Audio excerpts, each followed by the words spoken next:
May 28, 1977, at only 50 years of age, Josef Ratzinger was ordained Archbishop of Munich and Freising.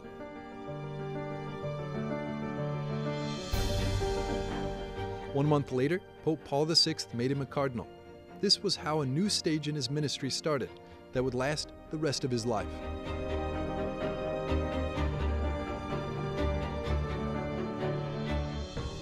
In 1978, Paul VI died, and the young Cardinal Ratzinger traveled to Rome to participate in the conclave that would proclaim John Paul I as the Supreme Pontiff.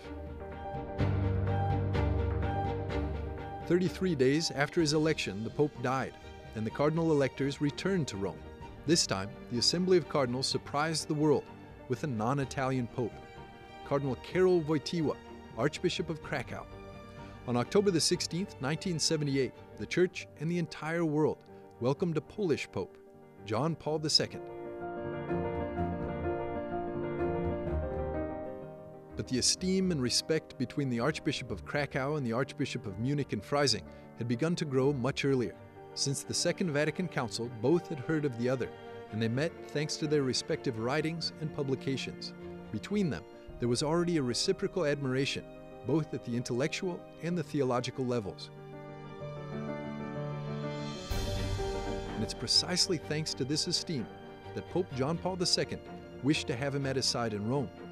After different unsuccessful proposals from Rome, in 1981, the Polish Pope appointed Cardinal Josef Ratzinger, prefect of the Congregation of the Doctrine of the Faith and president of the Pontifical Biblical Commission and the International Theological Commission. At that point, the Bavarian cardinal officially renounced his leadership of the Archdiocese of Munich and Freising and moved definitively to Rome.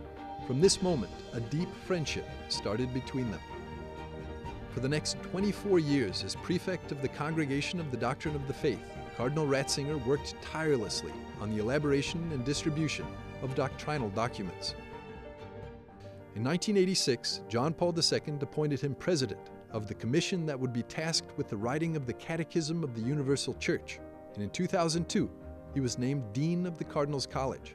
Another highlight of his years at the service of the Pope and the Church was when, in the year 2000, the congregation published the third part of the Message of Fatima, along with the theological commentary, redacted by the prefect himself.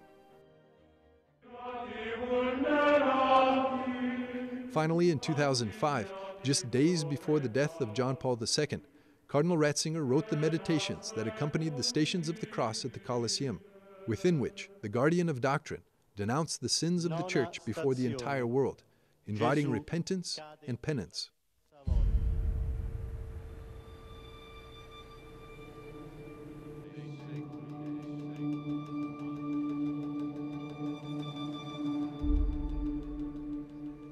Carissimi fratelli e sorelle, alle 21:37 il nostro amatissimo Santo Padre Giovanni Paolo II è tornato alla casa del Padre.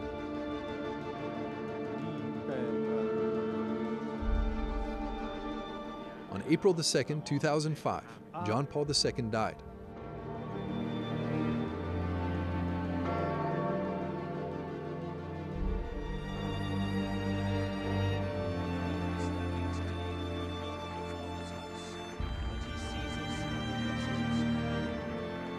During the funeral mass in St. Peter's Square, Cardinal Ratzinger, Dean of the Cardinals' College, remembered his beloved predecessor with emotion.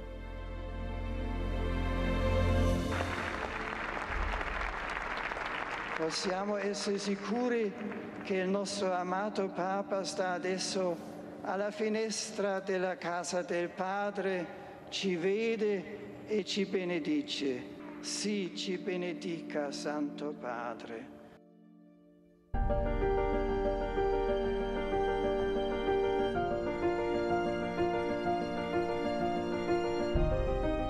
After a brief conclave, the cardinal electors chose as the successor of the Polish Pope his best friend.